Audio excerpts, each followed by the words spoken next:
During the Civil War, the government, and in particular the military, was very reticent to respond to the high mortality of freed slaves, in large part because they were very reticent to respond to the sort of unexpected emancipation of slaves.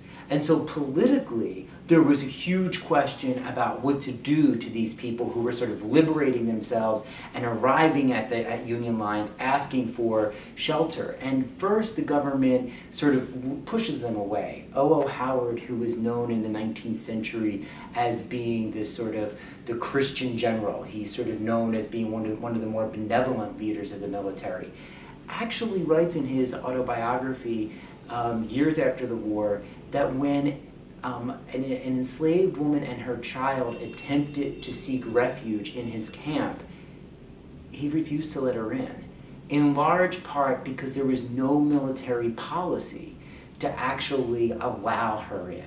And so the protocol eventually changes. Benjamin Butler comes up with the famous term contraband, and this is a term that leaves unsettled whether or not slaves are free or they're refugees. But it grants them access into Union camps where they are given some shelter, very little food, poor clothing, all in exchange for their labor. So one of the most important points to think about in terms of the government's initial response to emancipation is the government's deep investment in freed people's labor. The only way that they're allowing them in the camps is if they're going to perform some kind of service. That the government in 1863 to 1865 doesn't operate under this sort of triumphant notion that the slaves are free and that this is some humanitarian victory or what we might refer to today as sort of human rights. Instead, they're thinking, how can we get labor from these people? In fact, Lincoln's proclamation says that the emancipation is necessary for military purposes.